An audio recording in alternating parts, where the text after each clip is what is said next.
살펴보고 있는데요. 잠언에 나오는 말씀들은 어떻게 하면 하나님을 기쁘시게 할 수 있을까, 그렇게 살 수 있을까 하는 그런 말씀들을 기록해 놓고 있습니다. 잠언에 나오는 정직함, 성실, 의로움, 공의, 겸손, 지혜, 이러한 모습들은 곧 하나님의 속성이기도 합니다. 그래서 이렇게 하나님을 닮아가는 것, 그런 모습들이 하나님의 자녀로서의 합당한 모습이라는 것을 보여줍니다. 여러분, 우리의 신앙은 우리의 삶과 동떨어져 있지 않습니다. 가족들과의 관계, 그리고 이웃들과의 올바르게 관계를 맺으면서 살아가는 것이 그 참된 성도의 모습이라고 할 수 있습니다. 그러면서 11장 1절에서는 이렇게 정직함을 말하고 있는데요. 속이는 저울은 여호와께서 미워하시나 공평한 주는 그가 기뻐하시느니라 라고 말씀하고 있습니다. 여러분, 당시에 그 무게를 잴 때 저울을 작은 돌멩이를 이렇게 사용했습니다. 돌멩이를 추로 사용했는데, 이 정직하지 못한 상인은 자신이 구입할 때의 그 추와 팔 때의 추를, 다른 무게의 추를 사용을 했다고 합니다. 그러면서 사람들을 속여서 이렇게 물건을 파는 일들이 있었다고 합니다. 여러분, 요즘도 이렇게 사람을 속이는 일이 많이 있습니다. 여러 가지 기술들이 발달하면서 사기를 당할 확률이 줄어들 것 같지만 그렇지 않고 오히려 그 갈수록 사람을, 누군가를 속이는 기술이 점점 더 교묘해지는 것을 볼 수 있습니다.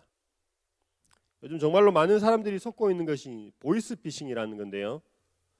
그런 전화를 받아본 사람들을 주변에서 많이 볼 수 있고, 또 실제로 피해를 입은 사람들도 심심찮게 만날 수 있습니다. 자료를 보니까 지난 한 해만 하더라도 보이스피싱으로 2,300억 원이 이렇게 피해를 입었다고 합니다. 어마어마한 금액이죠. 그렇게 정말 나쁜 사람들이 있습니다. 이렇게 속이는 사람들을 하나님께서는 미워하신다라고 이렇게 말씀하고 있습니다. 우리가 사람의 눈은 속일 수 있지만 하나님의 눈은 속일 수 없습니다. 사람들이 이 CCTV 앞에서 그 행동을 조심하는 것처럼 누군가가 보고 있다고 생각을 하고 있으면 행동을 조심하게 되지만, 아무도 없이, 아무도 보는 사람이 없다, 모른다고 생각하면 함부로 행동하게 되는 것 같습니다.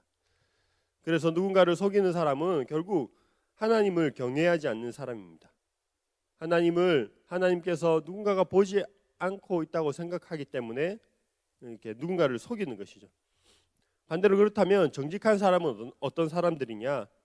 정직한 사람이 정직할 수 있는 이유는 그 사람들은 하나님 앞에서 자신의 행동이 이루어지고 있다는 것을 항상 의식하고 있기 때문에 정직할 수가 있습니다.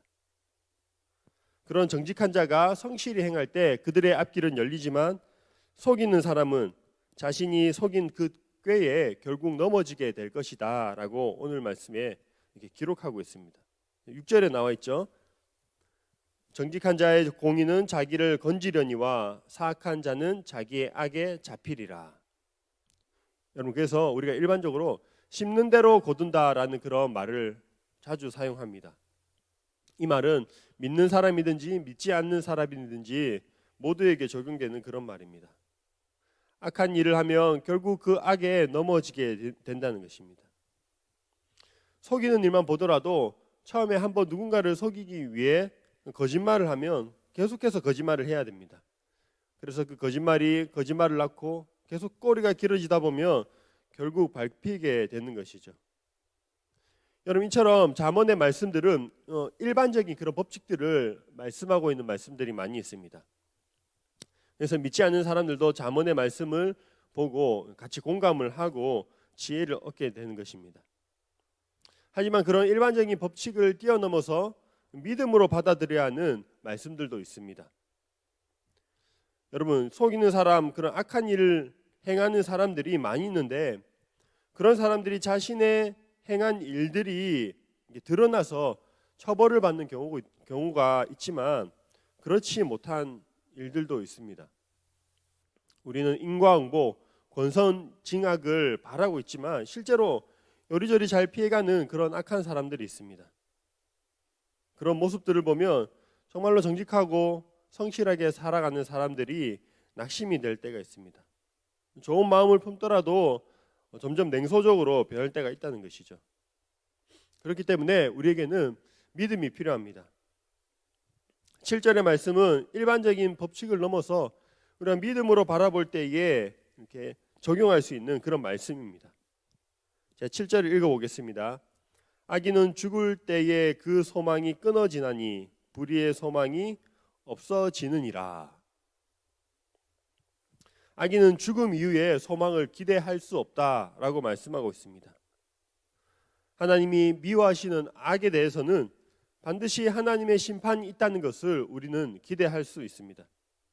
그렇기 때문에 악인의 형통을 부러워하지 않을 수 있다는 것이죠. 여러분, 세상이 돌아가는 것을 보면 얼마나 분통이 터질 때가 많이 있습니까? 온갖 비리들이 있고 속임수가 난무하는 그런 세상입니다. 그리고 그렇게 악하게 살아가는 사람들이 오히려 더 잘 사는 것처럼 보이기도 합니다. 하지만 하나님을 믿는 우리는 이런 사회를 바라보면서 지나치게 비관하거나 낙심하거나 냉소적으로 바라보지 않습니다. 세상 사람들과 똑같이 악한 방식으로 살아가지 않는다는 것이죠. 왜냐하면 우리는 세상의 법칙대로 살아가는 사람들이 아니라 하나님의 법칙대로 살아가고 그것을 믿음으로 받아들이며 사는 사람들이기 때문입니다. 이 세상이 끝이 아니라 하나님의 공의가 온전히 이루어지는 그런 심판의 때가 있다는 것을 기억하면서 하나님 앞에서 정직하고 성실하게 살아가는 우리 모두가 되길 소망합니다. 이제 9절부터는 말에 대해서 좀 다루고 있는데요. 제가 9절을 한번 읽어보겠습니다. 악인은 입으로 그의 이웃을 망하게 하여도 의인은 그의 지식으로 말미암아 구원을 얻느니라. 여러분, 어떤 흉기나 무기가 아니라 입으로 말로 사람을 공격해서 죽게 할 수도 있습니다. 인터넷에 여러 가지 악한 그런 댓글로 인해서 실제로 많은 연예인들이 죽음을 택하기도 했습니다.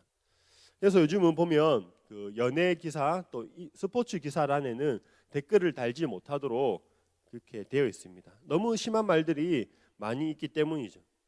어떤 근거 없는 말, 또 잘못된 소문들, 또 과장돼서 부풀려진 말들이 얼마나 사람들을 힘들게 하는지 모릅니다. 우리 교회에서도 많은 문제들이 이 말로 인해서 발생하는 것을 우리는 볼 수 있습니다. 그래서 13절에는 또 이렇게 말씀하고 있는데요. 두루 다니며 한담하는 자는 남의 비밀을 누설하나 마음이 신실한 자는 그런 것을 숨기느니라. 다른 사람들에 대해서 말하기를 좋아하는 그런 사람들이 있다고 말하고 있습니다. 자신만 알기에는 너무 아까워서 비밀을 이리저리 말하고 다니는 사람을 말하는 것이죠. 이런 사람들의 특징이 있는데 꼭 이거는 비밀인데 너만 알고 있어야 돼라고 이렇게 말하면서 또 다 말하고 다닙니다. 이처럼 악한 자의 말은 누군가를 무너뜨리고 망하게 하는 그런 말입니다. 여러분, 그러면 반대로 좋은 말, 선한 말을 하는 사람들은 어떤 말을 하는 사람일까요? 누구를 축복해 주는 말, 또 격려해 주는 말, 또 때로는 말이 아니라 어떤 상황에서는 그냥 침묵함으로 말하지 않는 것, 이런 말들이 사람을 살리는 말이 될 수가 있습니다. 여러분, 그런데 그것보다 더 중요한 말이 있습니다. 잠언 11장 9절의 말씀을 공동 번역 성서에서는 이렇게 의역을 하고 있는데요. 제가 한번 읽어보도록 하겠습니다. 하나님을 저버린 사람은 혀로 이웃을 죽이지만 착한 사람은 기도로 이웃을 살린다. 공동 번역 성서에서 이런 식으로 이렇게 번역을 했습니다. 착한 사람의 말은 기도로 이웃을 살린다라고 말씀하고 있습니다. 여러분, 무엇보다 사람을 살리는 귀한 말이 기도가 아닐까 생각합니다. 아브라함의 기도로 그 조카였던 롯이 목숨을 구했습니다. 또한 모세는 자신을 원망하는 이스라엘 백성들을 저주하지 않고 대신 하나님께서 그들을 용서해 주기를 기도로 중보하며 기도했습니다. 그래서 우리가 말 한마디로 천냥빛을 갚는다라는 말이 있는데 기도의 말은 그것을 훨씬 뛰어넘습니다. 한마디의 기도로 사람을 살린다. 이런 말을 우리가 믿음으로 받아들입니다. 그렇기 때문에 우리가 가족을 위해서 또 그리고 교회를 위해서 나라를 위해서 또 우리 자신을 위해서 하는 이 기도들이 우리를 살릴 줄 믿습니다. 사랑하는 성도 여러분, 우리가 누군가의 허물을 보았다면 그것을 다른 사람들에게 알리기보다 기도해 주는 우리 모두가 되길 소망합니다. 특별히 가정의 달을 맞아서 우리의 자녀들, 우리의 가족들에게 어떤 잔소리보다 기도 소리를 들려주면 좋겠습니다. 자녀를 위해서 축복하는, 우리 가족을 위해서 축복하는 기도가 우리의 가정을 살릴 줄로 믿습니다. 마지막으로 하나만 더 살펴보도록 하겠습니다. 14절에 보시면 지략이 없으면 백성이 망하여도 지략이 많으면 평안을 누리느니라 라고 이렇게 말씀을 하고 있는데요. 여기서 지략은 신중한 안내라는 뜻을 가지고 있습니다. 충원, 그런 뜻도 있는데요. 충성스럽고 또 그 상황에 적실성 있는 조언들은 위기 앞에 망하지 않고 평안을 누리게 해줍니다. 그러면서 이어지는 말씀은 보증에 대해서 이렇게 조언을 하고 있습니다.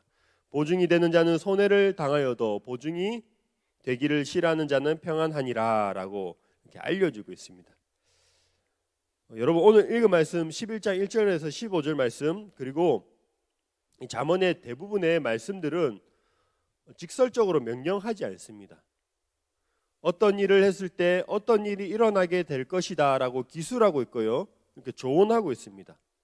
그래서 어떤 일들 앞에서 명령보다는 선택을 하도록 말씀하고 있습니다. 잠언에 나오는 여러 가지 조언의 말씀들, 이 말씀은 곧 하나님께서 우리에게 주시는 조언이라고 생각할 수 있습니다. 하나님은 잠언의 말씀들을 통해서 우리에게 생명의 길과 사망의 길 가운데 선택을 하도록 하십니다. 어떤 일에 대한 결과를 미리 알려주시고 그 가운데 어떤 길을 따를지 선택하도록 하신다는 거죠. 여러분, 그 이미 결과는 이렇게 기술되어 있습니다. 말씀되어 있습니다. 그래서 우리는 그 결과들을 믿음으로 받아들입니다. 우리 앞에 놓인 어떤 상황에 대해 순간적으로 선택해야 하는 그런 상황들 가운데에 잠언과 같은 하나님의 조언의 말씀들을 통해서 우리가 올바른 선택, 그리고 올바른 생활을 해나감으로 평안 가운데 가는 우리 모두가 되길 소망합니다.